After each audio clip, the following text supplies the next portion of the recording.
Today on our 2018 Chevrolet Spark, you're going to be taking a look at, and I'm going to show you how to install the Roadmaster EZ4 base plate kit with removable arms.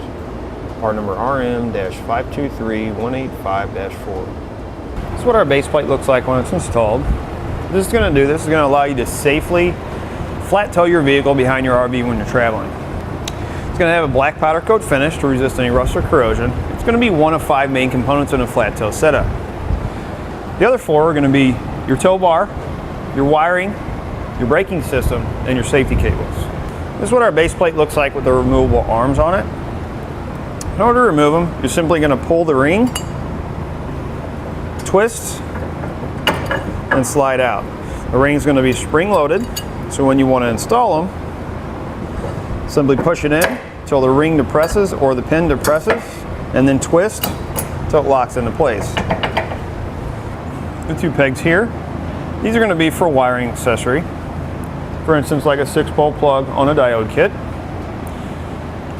These 2 tabs here are going to be for safety cables coming off your tow bar or off your RV.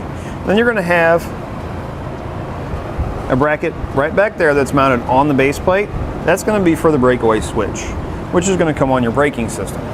This is going to be a custom fit base plate for this vehicle. And you can see it doesn't stick out from the fascia. There's a couple little things that stick out, but they don't stick out farther than the license plate bracket. So you can see it's a very nice, clean look. As far as the installation goes on this base plate, it is a very simple installation. It will require a little bit of drilling, but it's going to come with all necessary hardware. It literally took me about 2 hours to do, and that's while shooting the video. First thing we need to do to start our installation, you need a 10mm socket. We're going to remove this bolt here, and you're going to have one on this side. Next, you're going to have a push pin fastener here and a push pin fastener here. Take a trim panel tool. You can use a flathead screwdriver if you have one. We're going to get both pieces out like that. On the bottom of the vehicle, you're going to have 3 10mm bolts you need to take out.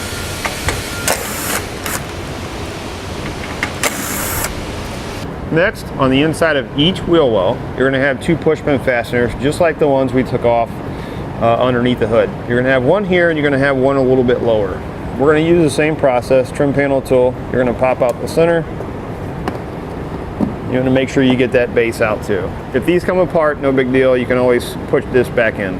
You're going to have a 7mm head bolt right up inside here that's connecting our front fascia to our fender.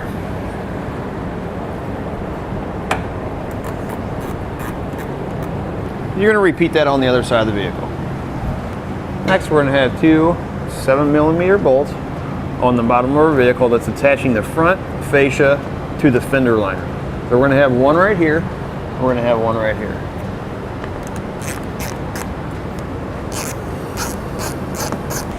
Now would be a good time to unplug your fog lights if you have them. You're going to peel your wheel well liner back, and you can reach in and unplug those. Now what we're going to do is we're going to remove our fascia. We're going to start on the outside by the fender where the fender connects to the front fascia, and we're just going to start pulling out. It's a good idea to have a second set of hands to help you do this.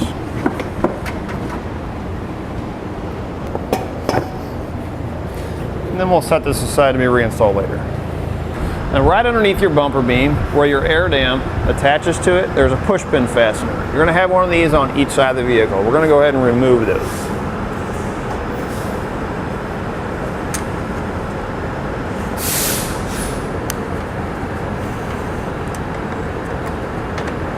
Next, our AC line, this fastener that's going into our frame, we're going to go ahead and pull that out. This is going to give us a little bit more room to work. Just like that. Next, we're going to take a 1/2-inch drill bit. These 2 existing holes in the side of your frame rail, we're going to open those up again to the 1/2-inch size. Keep in mind on the passenger side, you have your AC line that we ran here. It's going to run up right behind it. You're also going to have a rubber tube that runs up right there. Keep in mind that we're going to drill all the way through the frame to the other side.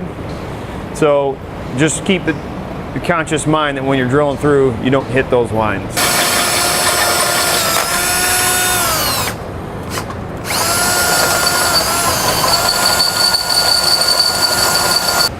I'm going to suggest taking some clear coat or some spray paint and spraying that bare metal to resist any rust or corroding later on down the road. Next, we're going to take our 1/2 inch by 4 inch hex bolt, a lock washer, plate washer like this, and the nut. Before we do that, on all of our hardware that we're installing, we're going to use red Loctite. This does not come in your kit, but you can find this on our website. So make sure you order this when you order your kit. Go ahead and put some on our threads. You want to make sure that this edge is facing in toward the vehicle or toward the back of the vehicle. Set up like this. Slide our bolt.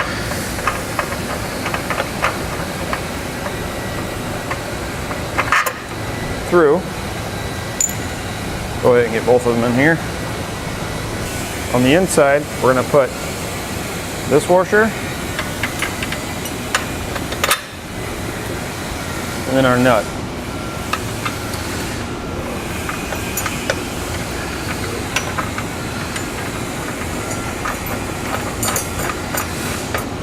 We're just going to hand tighten these right now. We're going to do that same thing on the other side of the vehicle. Next, on this part that comes off your frame, there's a hole right on the bottom and on the top of it. We're going to open that up to a 1/2 inch like we did the other holes. We're going to have to do this from the bottom because there's not enough room between our bumper beam and the top of that to get a drill in.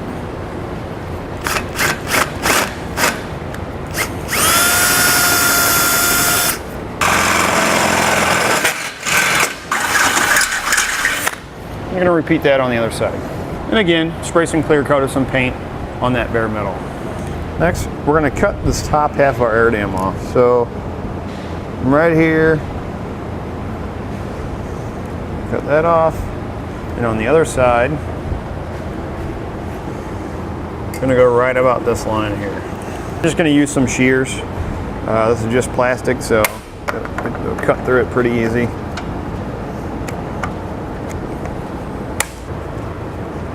You can see right there we got a wire, so we need to watch out for that one. You can see right here on the back side, that line is going to be connected to this piece we just cut off. So we'll just pop that off, let that hang. We're going to take our base plate, and the easiest way to do this, it's not going to slide straight in, so if you go all the way to one side, get the one side in first, slide it down to the other side, you can get it to slide in.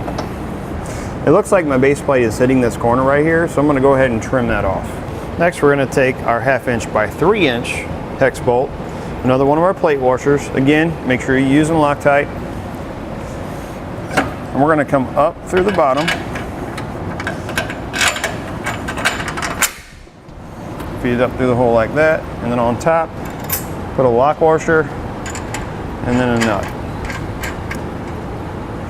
And you're going to do that same thing on the other side. Next, we're going to take our 1/2 inch by 1 1/4 inch hex bolts.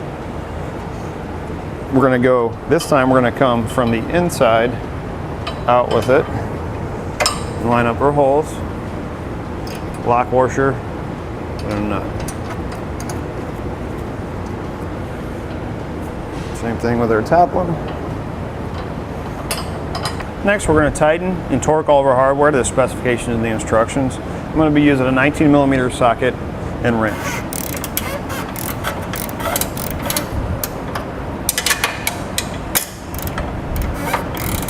Now I've got my fascia set back in place. Now we need to trim out around all of our pieces. And I've already marked it where I'm going to trim. I'm going to try and keep this as clean as possible so it looks like it's factory. What I did is I put the two 10mm bolts into the top just to hold my fascia in place. To try and get this as straight as possible the way it's going to go back in. We're going to start with these two because these two are putting pressure on the front of the fascia and they're going to be the littlest cut. I'm just going to use some cutters like this. You can use some shears if you want. Utility knife probably cut through this pretty easy.